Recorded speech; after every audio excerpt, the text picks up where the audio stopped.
नमस्कार मित्रांनो, आज आपण आजचा पाढा सोप्या पद्धतीने तयार करून घेणार आहोत. आपण आता इथं शून्य घेऊ, मग 2 4 6 8. आता आपण 30 संख्या खाली उतरू. 0 2 4 6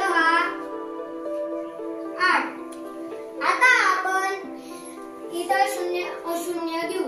0 1 2 3 4.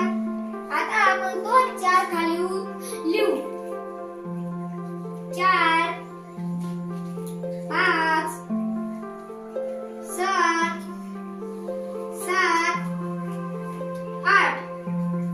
8 1 8, 8 2 16, 8 3 24, 8 4 32, 8 45, 8 6 48, 8 8 54, 8 8 64, 8 9 72, 8